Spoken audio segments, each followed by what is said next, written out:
campers, and welcome to week 2 of the Met Opera Global Summer Camp. My name is Susan Blackwell, and I am one of your camp counselors. My pronouns are she, her, hers, and I am camping with you this week from Muncie Lenape land, also known as upstate New York. I'm a white lady with silver and gray hair, which I'm wearing long and straight.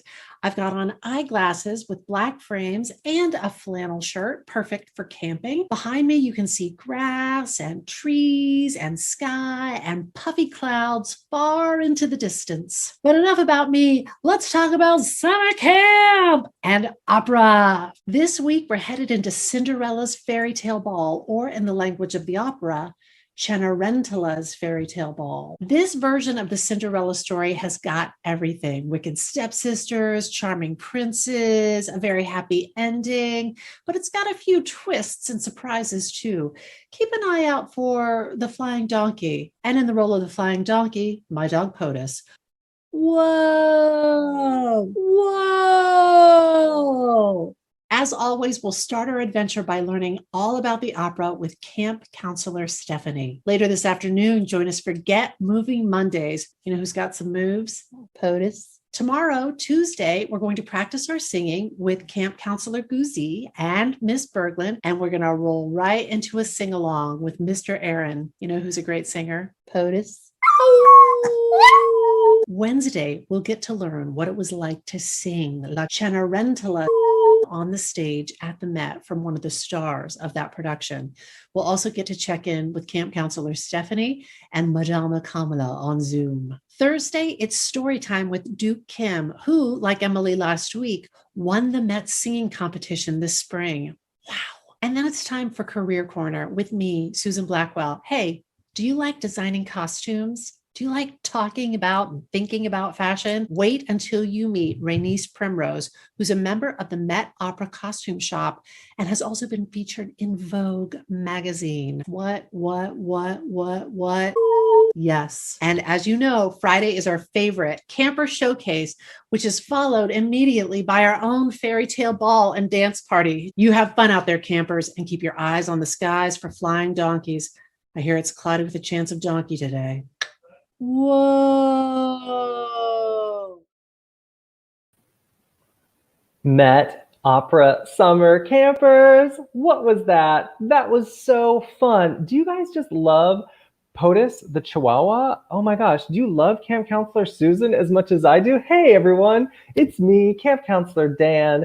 My pronouns are he, him. I'm a white man with black, silvery black hair, black eyebrows, green eyes. I've got a mustache. I've got a little stubble on my face today. And I have a black Met Opera t-shirt on.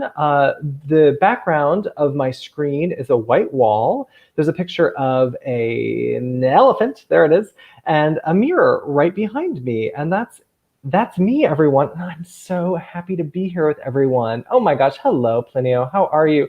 Oh, Wodislaw, thank you. Hi, everyone. Hi, friends. Hi, Rebecca. Oh my gosh. POTUS is the best. I agree. And I think that Susan is going to be very excited to hear all about that on Thursday during Career Corner. Now, friends, you know, I wanted to catch up a little bit. So I would like us all to go to www.menti.com and use code 7806-4595. Again, that's menti.com, code 7806-4595. Can you meet us there, everyone? Let's just check in. It's been a long weekend. I want to know what you were up to.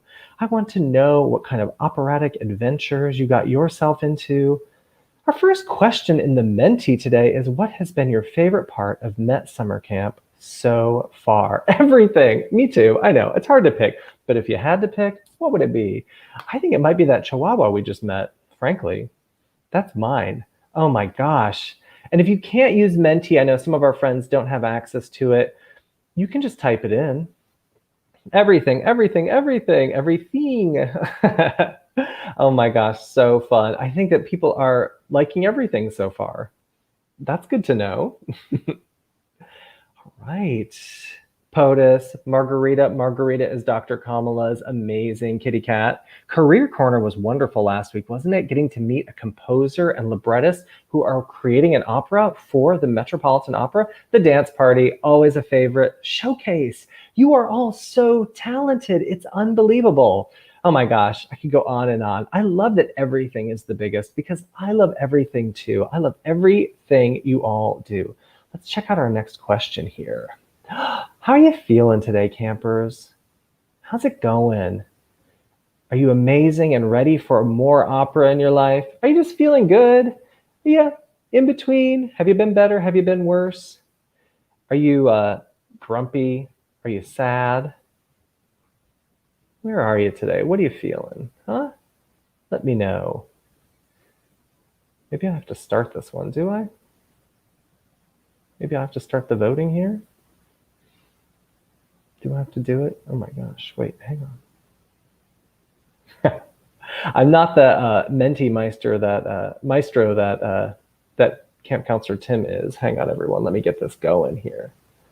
Boom, boom. There we go. Reload the page. I will. Hang on. You're all here. All right. Hang on, everyone. Let's try it again. Oh, there we go. There it is. There's my answers. Oh my gosh. Well, most of you are amazing and ready for opera. 12 of you are feeling good. 9 of you are in between. We're going to kick that over to amazing. I think we can do it, especially with our teacher today, who is the best. One person is grumpy. I'm not going to take any guesses at who that is, but we hope by the end of this day, you're going to feel amazing and ready for opera. All right, good deal. And then our last screen here is, what's your favorite version of Cinderella? What is it, everyone? You can rank your favorite. Is it the classic Disney cartoon with the mice? Is it the TV movie with Brandy and Whitney Houston and Bernadette Peters? Let's be real.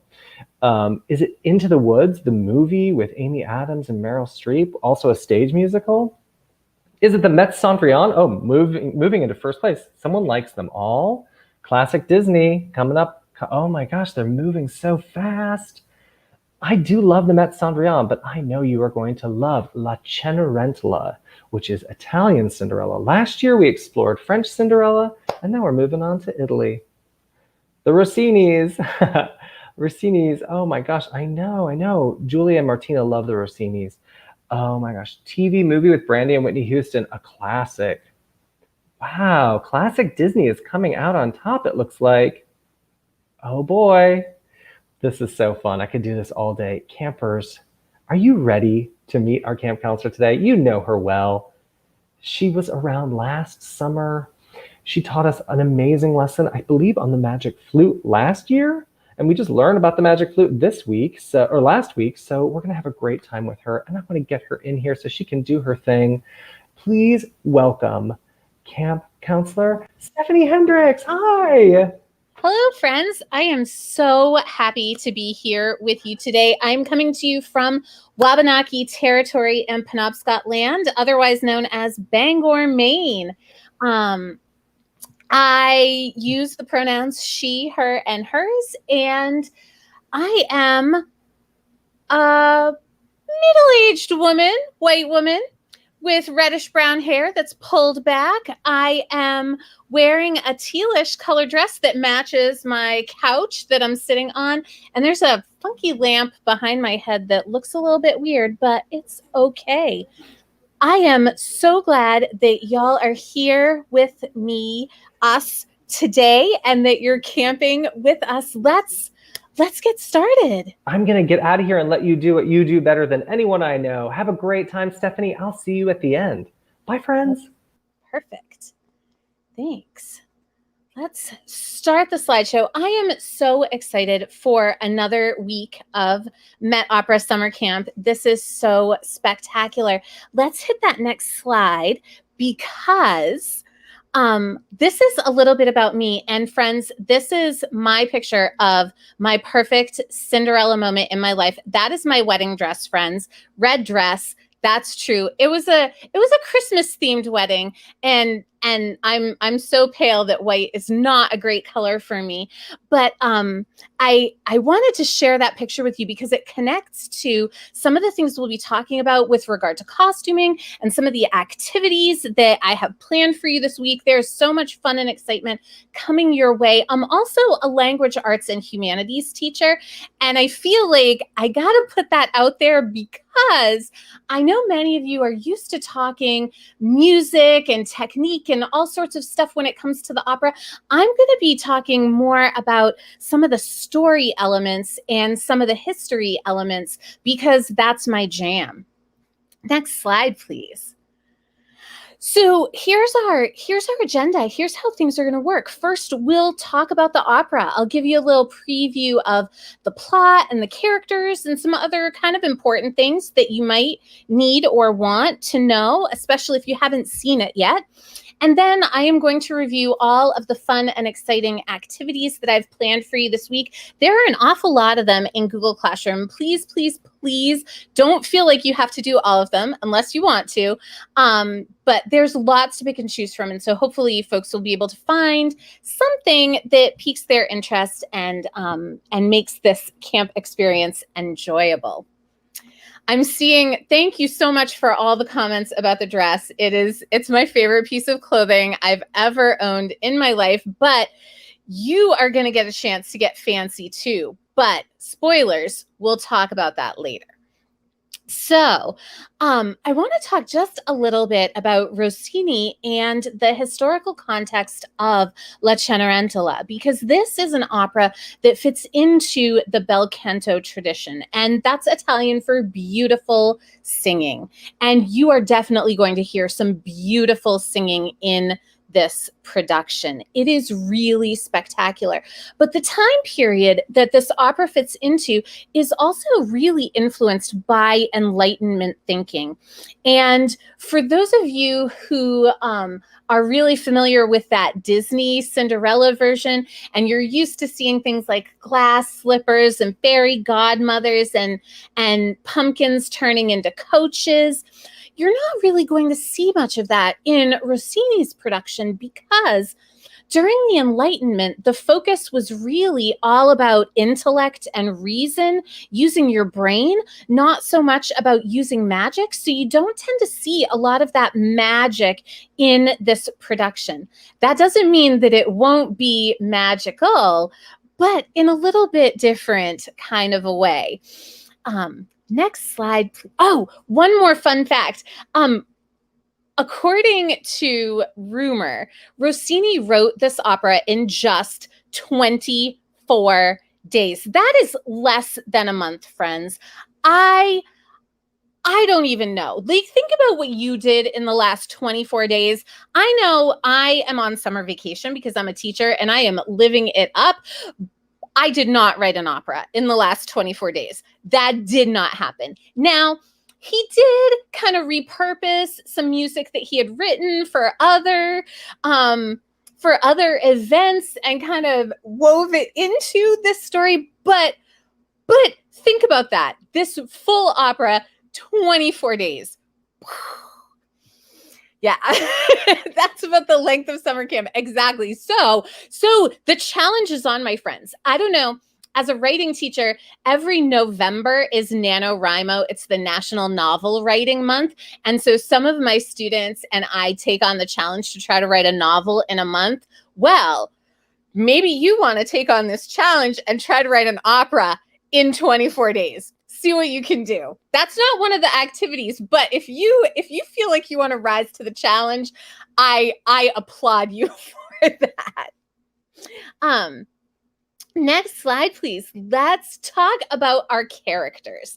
And we have to start with our heroine, Cenerentola, which is Italian for Cinderella. Her name is Angelina, but of course, people don't usually refer to her that way because of the way that her family really mistreats her and forces her to cook and clean and do all of the chores, regardless of the fact that her family is unkind to her and works her fingers to the bone. She still remains kind and good-hearted and has unconditional positive regard for even the people who are unkind to her.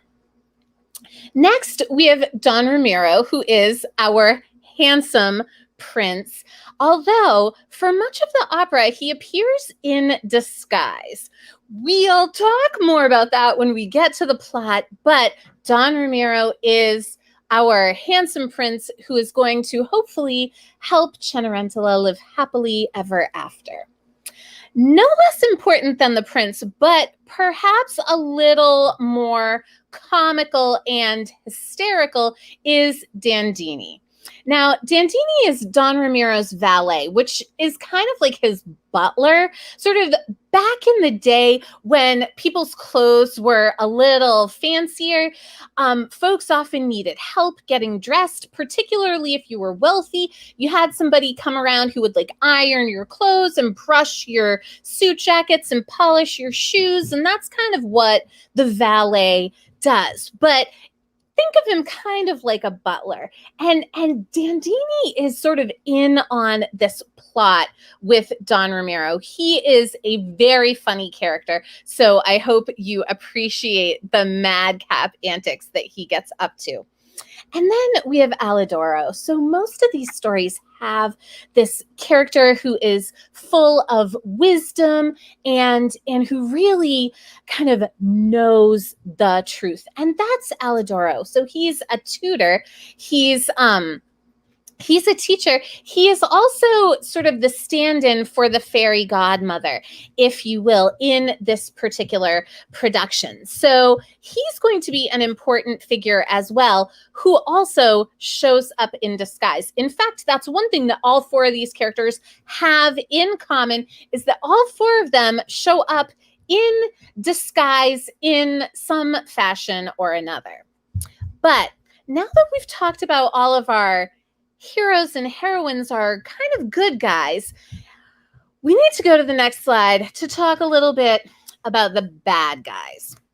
And in a switch from the Cinderella story that you might be used to, instead of a wicked stepmother, we have a wicked stepfather in the form of Don Magnifico.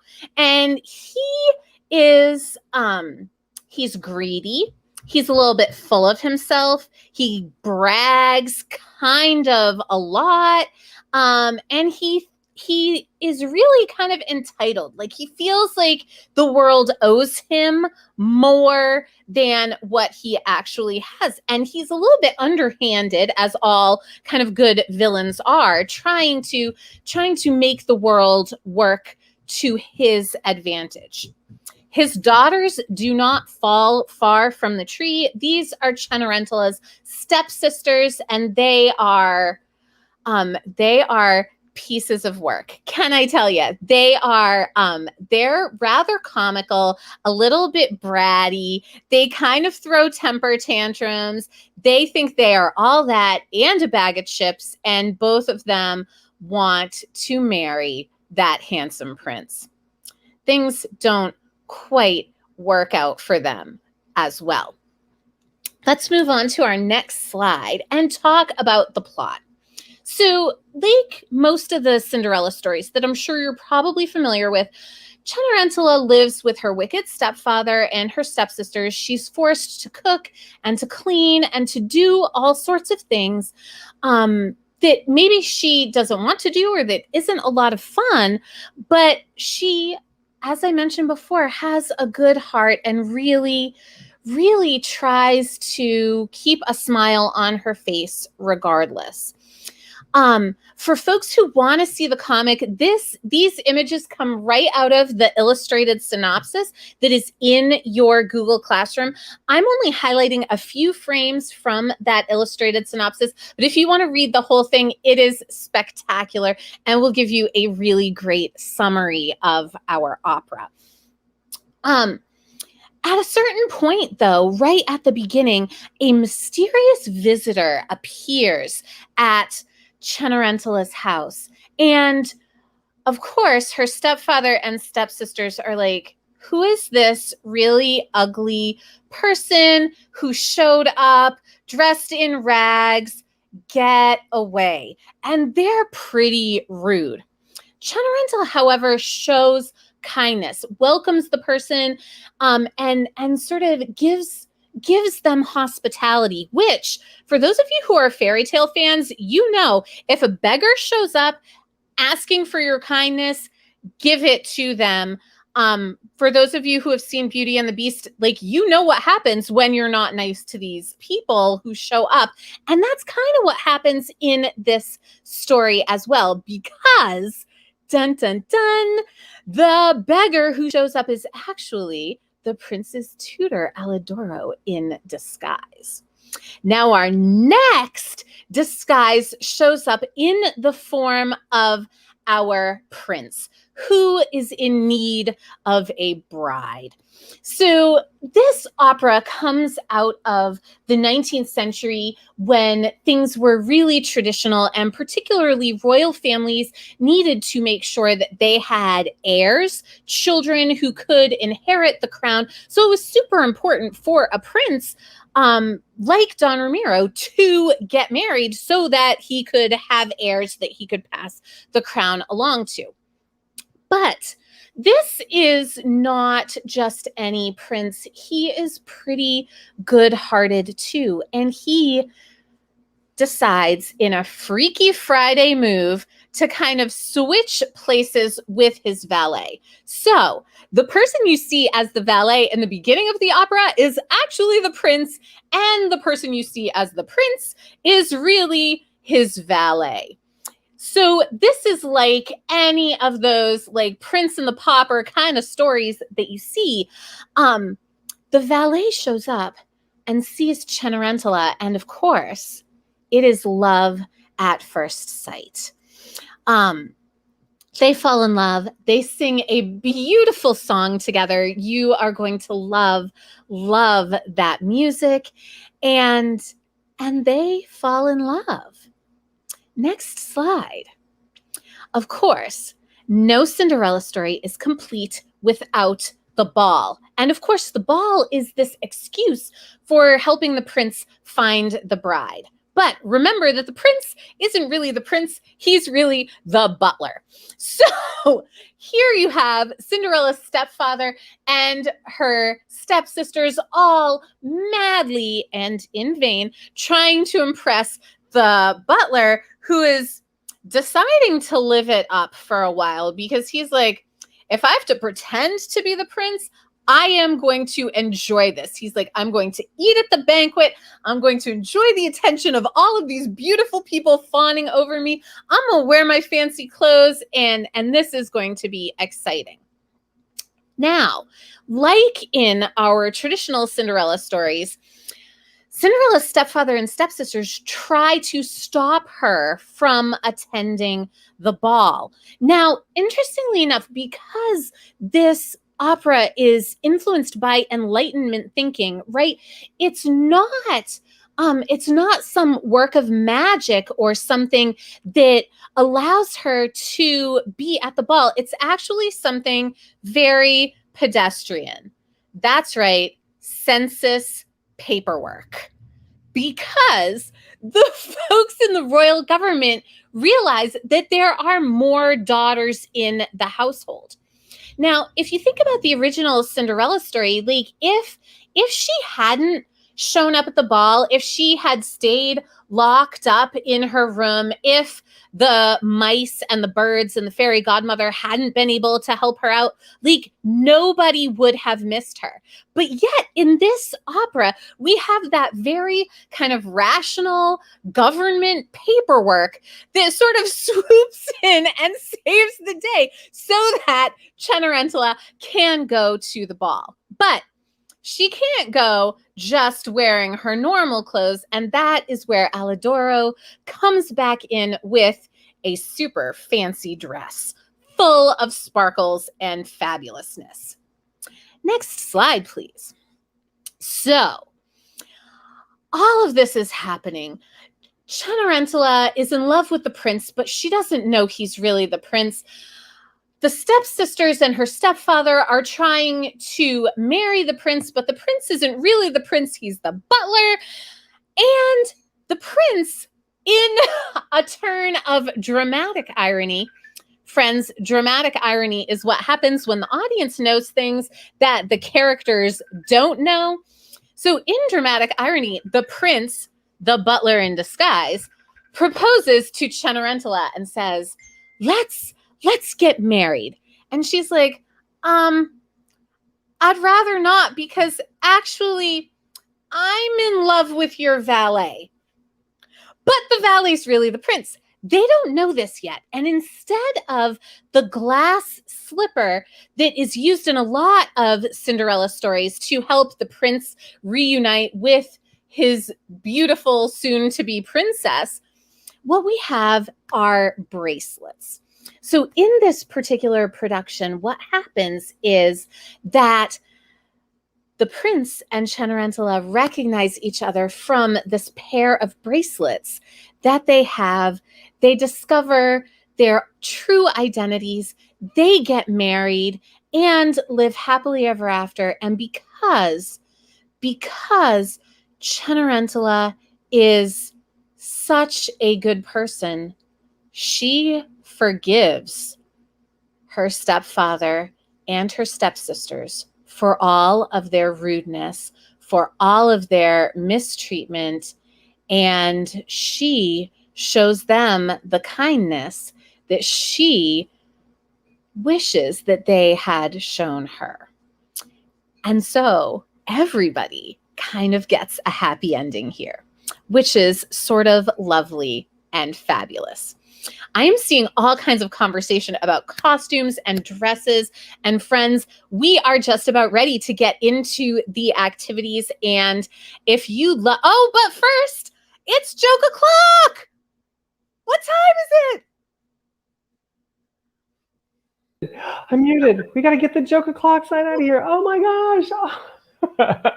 It's joke o'clock. I was asleep at the wheel. I didn't know the jokes were pouring in. Stephanie, first of all, this story is outrageously fun. I'm having such a good time listening to you describe it. And I've seen this opera, and it's even still fun to hear you describe it again. Okay, we got some good jokes today, everyone. Are you ready? This is from Evita in San Francisco, California, USA. This is a really good one. Why did Mozart get rid of his chickens? I don't know. Why? Why did Mozart get rid of his chickens? Because they kept saying, bark, bark, bark. Oh my gosh. Okay, this is a really good one from our friend Tal in Nova Scotia.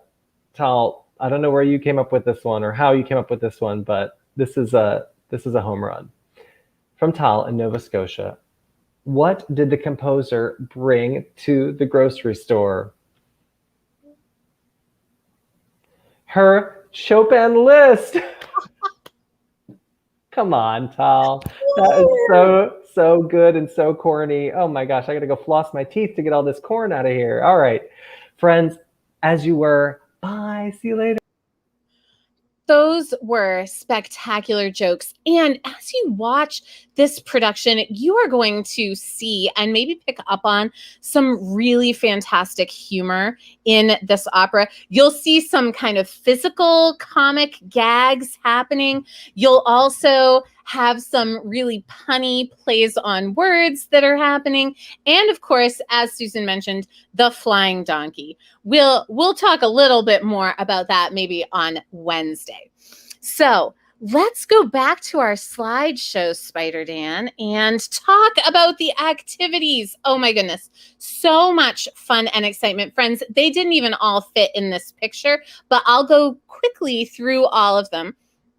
You'll notice in Google Classroom that there is an overview that will give you kind of a snapshot of each of the activities. And I'm going to post this slideshow in there too as soon as I'm done presenting it. I kind of wanted it to be a surprise.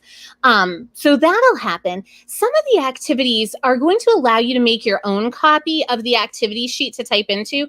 If any of you were doing quarantine schooling because of COVID-19, you probably know how this works. But what I did for most of the activities is I uploaded a PDF that you could print out and fill out on your own, or there is a Google copy of it where necessary, so that when you click on the Google thing, it'll force you to make a copy of the document in your own Google Drive, and then you can type away, add pictures, do your awesomeness that you do. And please, please, please don't forget to upload all of your work in the Friday Showcase topic on Google Classroom before Thursday at 5 p.m. because we want to see all of the amazing things that you have come up with. All right, let's talk about these activities. There are a bunch. We'll see how things go. So first of all, Cinderella Around the World. I have created a presentation for you that, friends, I am so proud and excited to share this with you. I'll talk about it in a little bit, but there are thousands of versions of the Cinderella story, and La Cenerentola is only one of those versions. So this activity encourages you to explore Cinderella stories from all around the world, and there is a global activity where you can kind of chart your literary adventures. Which regions and which stories are you picking from and what's represented there. I've also linked a podcast with a really great doodle sheet for a listening activity if you want to hear more about the history of these Cinderella stories.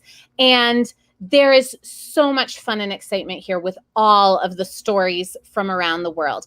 This will help you kind of understand what Rossini was doing with La Cenerentola and kind of how his version of the story fits into this bigger kind of mosaic of other Cinderella stories across time and place. Next slide. Next one, we're going to get to know a character. So this one is really, really important because this is all about character motivation. Okay, so yes, we want to know what characters look like, and we definitely care about Cenerentola's super fancy ball gown, but it's more important for us to understand why characters are doing what they're doing. Like, what is their motivation behind it? And this is really important, I think, at getting at the heart of the message of this opera, and particularly in understanding Cenerentola's character. Like, how does she find it in herself to show so much kindness to people who are so unkind to her? What motivates her to offer them forgiveness at the end of the opera? The grace and the mercy that she shows is so incredibly spectacular and is definitely aspirational. And this activity will help you kind of dig in to some of those motivations a little bit. Next slide. This next one, though, I want you to have fun with. This is a family interview. Now, fun fact about my family and I, we are huge Disney fans. We are 33 days from our next trip. I always have a countdown going, and we have gone every year since my kids were born. My oldest is 10, and 2020 is the only year that we missed a trip. We had to cancel both of them that we had scheduled, but 33 days and we'll be back.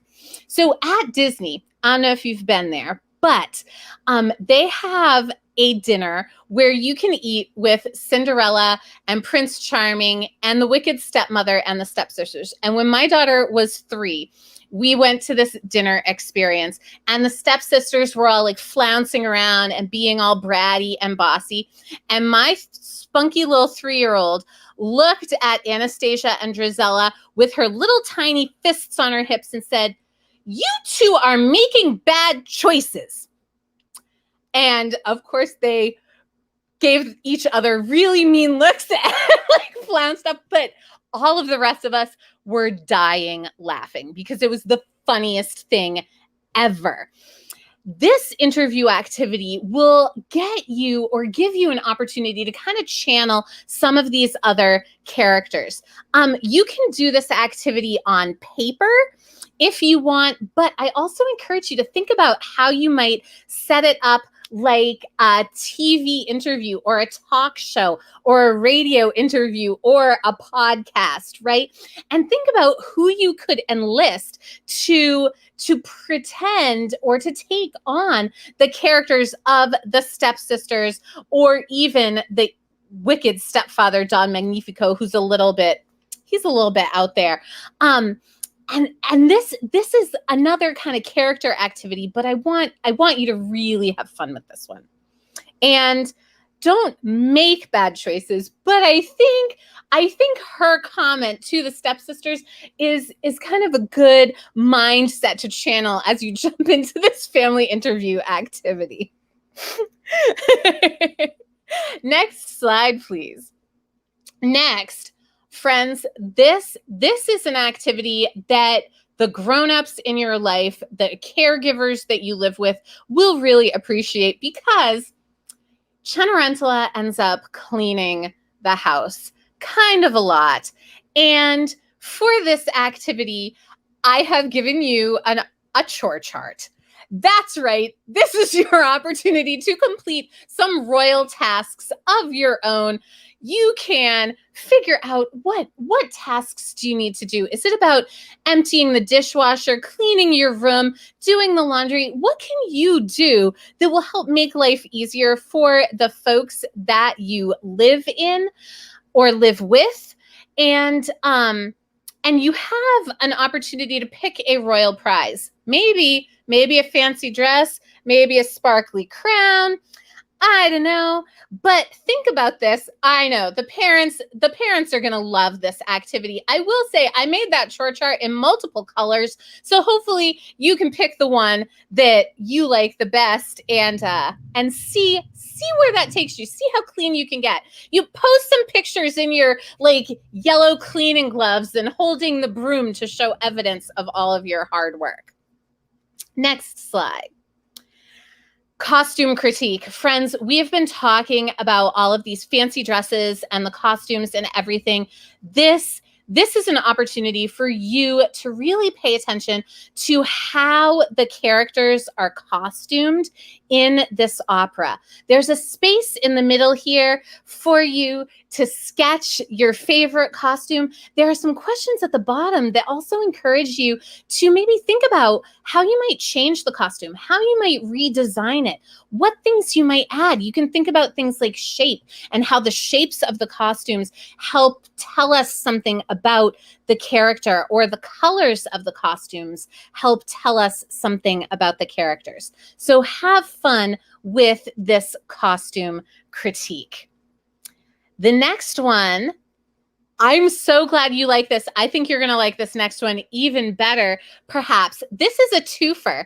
You can try both of these activities or pick just one.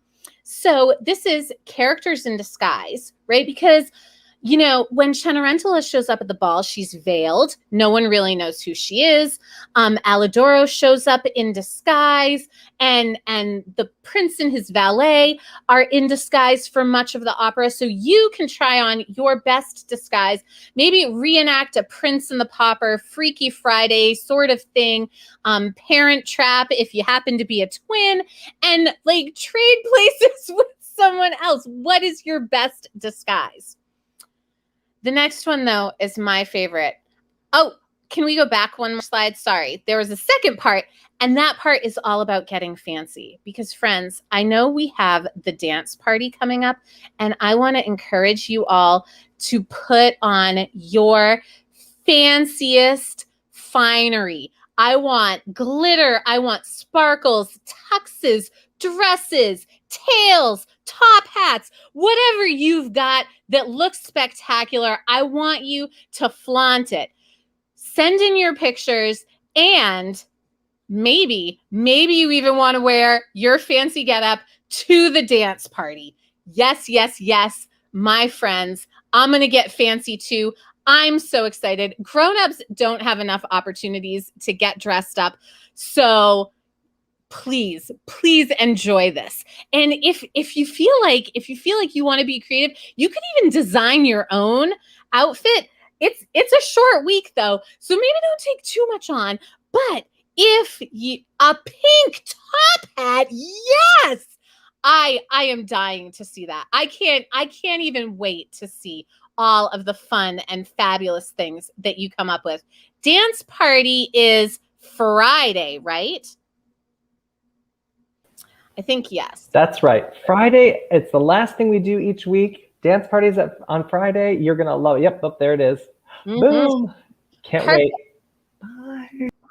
And for those of you who have animals that share your homes with you, pets who are part of your family, dress them up too. Get them fancy. I've got 3 cats. I guarantee at least one of them will be wearing a dress. Just you wait. All right. Number 7, next activity. Here we go. Fractured fairy tales. For those of you who are fans of Rocky and Bullwinkle, I don't know if you remember that far ago or if you've seen reruns, but there was an animated Fractured Fairy Tales little episodes that were part of the Rocky and Bullwinkle cartoon show back in the day. But Fractured Fairy Tales also take place in the modern world too. If any of you are fans of John Sheska and his book, The Stinky Cheese Man, it's a fractured fairy tale version of the Gingerbread Man. Well, this is your opportunity to write your own fractured fairy tale version of Cenerentola or the Cinderella story. So think about how you might change up character or setting or conflict and have fun with this. I want to see what crazy madcap things you come up with. Like, what happens if we change things around? How would the story be different if Cenerentola were Cenerentolo and Don Ramiro were Doña Ramira? Well, how would that be different? What would happen? What would happen if the story was set during quarantine? Or what would happen if the story was set in ancient Rome? Who knows? Have fun with this. Outer space. We'll talk about that one in a bit. Next activity we've got coming your way is What a Tangled Web We Weave. There's a really cool part of this opera in Act 2 where, because of all of the disguises and because of all of the ways that folks have been kind of misrepresenting themselves, things get a little bit tangled up in some of our characters' minds, particularly the stepfather and the stepsisters, who are a little bit confused about how things are working. And this activity is an opportunity for you to try this out. Get everyone in your household involved or close friends that you might pull together. 8 to 10 people is an aspirational goal for this. And this activity is all about creating a human knot to see if you can untangle yourselves. Have fun with this one. Next activity, friends, the royal wedding. I know when folks talk about the royal weddings, they're often thinking about the UK and they're thinking about our most recent royal wedding and all of the things that have been happening with, Meghan and her prince and all of that stuff. But this activity links you to a really fantastic article about 48 of the most fabulous royal weddings around the world. That's right. 48 of the most fabulous royal weddings around the world. And this is a sort of vision board exercise that gets you in the mindset of being Cenerentola's royal wedding planner. That's right. How would you theme her wedding? I had a Christmas wedding. I saw some folks in the chat saying that was something that they would love too. But if you were the royal wedding planner, what would you imagine would be the perfect wedding for Don Ramiro and Cenerentola? Have fun with this. Now, last summer, I'm gonna add another sort of layer on this, because last summer when I was camp counseling and teaching magic flute, somebody baked the most amazing and spectacular magic flute cake. So friends, if you don't think that you're up to the task of wedding planning and like flower arranging and what color are the bridesmaids' dresses going to be or whatever, maybe you want to think about designing or even baking the wedding cake. Brush up on those episodes of the Great British Baking Show, get some ideas, This could be really exciting, friends. The perfect wedding has a kazoo orchestra. I love that. Okay, fun fact, craziest wedding I ever went to was at a bowling alley. That's right, friends, a bowling alley. The bride and the groom exchanged vows right on the bowling alley, and after they kissed, they rolled bowling balls down the alley. One of them got a gutter ball, but they're still happily married, so I guess it's okay. That's a true story. Next slide. All right, bracelets fit for royalty. Friends, if you have ever attended summer camp, you know that no summer camp is complete without friendship bracelets. You can make these out of embroidery floss or yarn or fabric scraps or gimp or even popsicle sticks. That's right. You can turn a popsicle stick into a really super fabulous bracelet. And this activity gives you tutorials about all of the best ways for you to make some fabulous bracelets fit for royalty. Next slide. All right, pay it forward. As I mentioned, Cenerentola is goodness incarnate. She is kind and wonderful and loving, and this activity encourages you to pay it forward and to practice kindness. I've created a kindness calendar that you can choose to follow, or there's a blank editable version that you can fill in with your own random acts of kindness that you brainstorm with friends and families. And there's an activity too for you to write some kindness messages and send them to folks so that you can spread the kindness the same way that Cenerentola does in the opera. Folks are talking about the assignments. They're in the classwork tab in Google Classroom. You have all of these beautiful activities, editable and stuff where you can download and just have fun. I've got a couple more to talk about. Let's go to our next slide. This one is all about storytelling through art. So this one is a very cool activity because, as I mentioned, there are thousands of versions of the Cinderella story, and different artists and illustrators and even directors have interpreted the story in slightly different ways. This activity might couple really nicely with the fractured fairy tale activity for you to create some art or some illustrations of your newly imagined Cinderella story. But this is an opportunity for you to artistically represent the Cinderella story that you most want to tell. Next activity. This one is making music. This opportunity allows you to write a song or a monologue or an aria. You can perform it if you want. You can compose it if you want. You can create a playlist if you're like me and not very good at writing music. This is a very musical opportunity for you to think about maybe setting some music to your fractured fairy tale or to your reimagined Cinderella story. Or you could even pair this activity with the wedding planning activity. What song should Cenerentola and her prince dance to for their first dance as a couple? Or you could write your own opera. Absolutely. I love that. Next slide. Last but not least, this is an activity for you to give us your honest impressions of the Met's productions of Cenerentola. You can do this in a couple of different ways. I've given you some questions to answer, but you can do it in writing. I've linked up some mentor texts for you to look at, some reviews of Cendrillon, so that you can think about what goes into a really good review. But again, I want you to think about how you could record this or podcast it or share it in some really fun and interesting ways. Next slide. This, my friends, is the gift that I have been waiting to give you.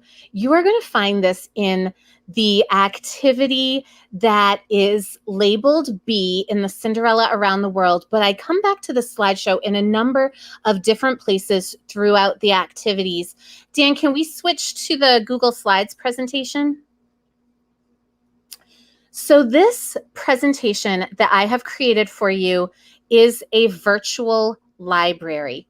For every one of the book titles that you see, if you click on it, it takes you to a video read aloud of the story.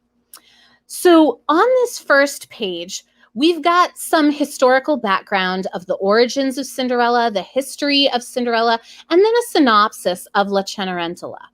We also have some of the original or maybe the more popular versions of Cinderella, including Disney's classic version, the Brothers Grimm version, which is actually quite gruesome. Friends, the Brothers Grimm version may not be for every camper.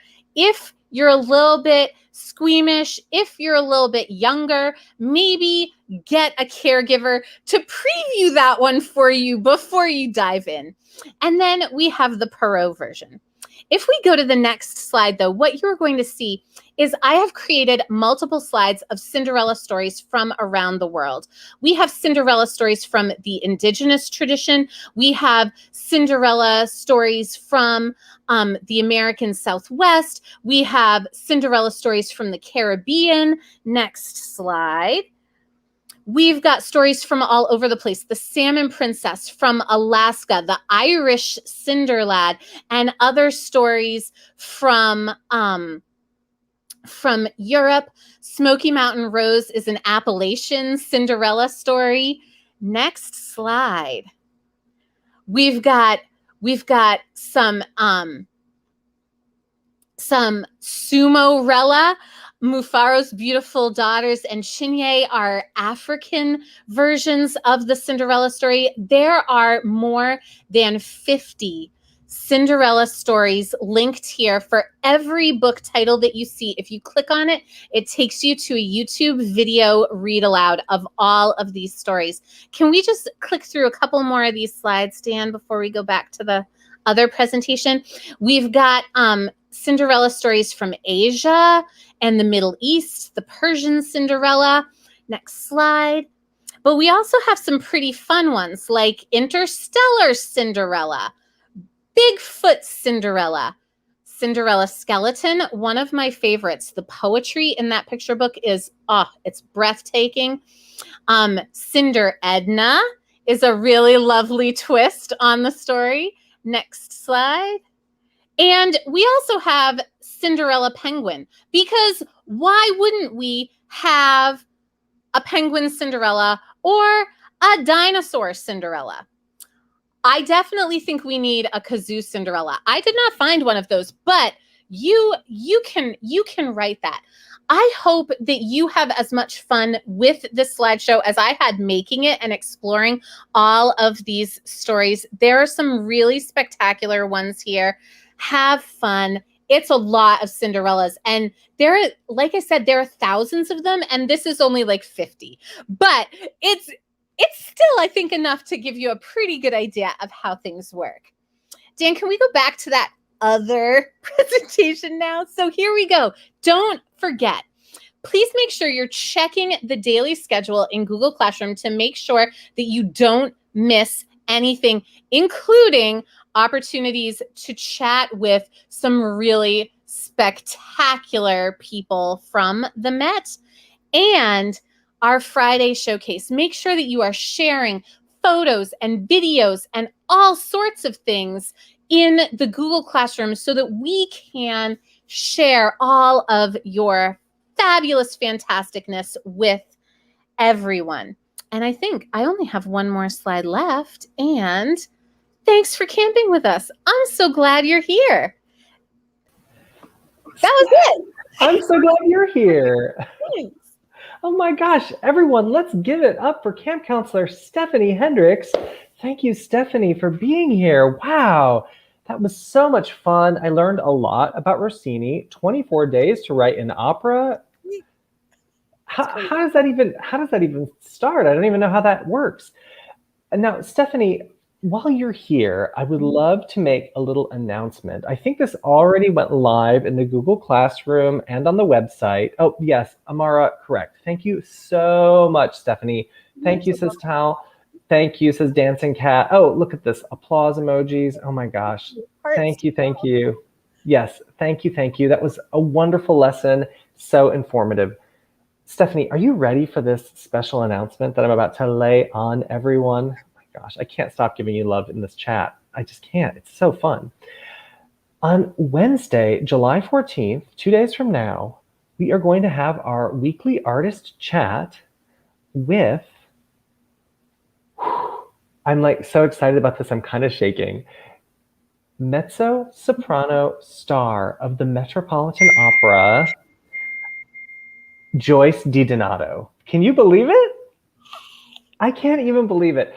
Joyce is the star of the Met's production of La Cenerentola that we'll be watching beginning Wednesday at 5. You're going to meet La Cenerentola herself. Joyce is so talented, so kind, so smart. She is an artist of the highest caliber. She is a singer on the world stage. I know, right? Everyone is losing it. I love Joyce. Who doesn't love Joyce DiDonato? Oh my gosh, campers. And if you don't know her and don't yet love her, you are about to. I love this. This says it all, Corey. Ah, absolutely. Joyce is from Kansas City, just like Dancing Cat 2.0. Oh my gosh. So if you have questions for Joyce, and you know we love those video questions, you can submit that video question in a link in your Google Classroom. And if you can't, of course, friends, if you're having any issue with Google Classroom or anything, you can always email us at summercamp@metopera.org. Don't forget. Stephanie, it's time for us to say goodbye, but I cannot wait to see all of the creativity that your assignments inspire. I'm so excited. So much to do. And friends, remember, as you're creating in process, we want to see them. So post them on Instagram and tag us at @MetOperaStudent and hashtag #MetOperaCamp. Don't forget it. We love, love, love to see and repost the things that you have created. All right, so next up today, we are going to go dancing with our friends from Dancing Classrooms. We're using the Zoom platform to dance it out today.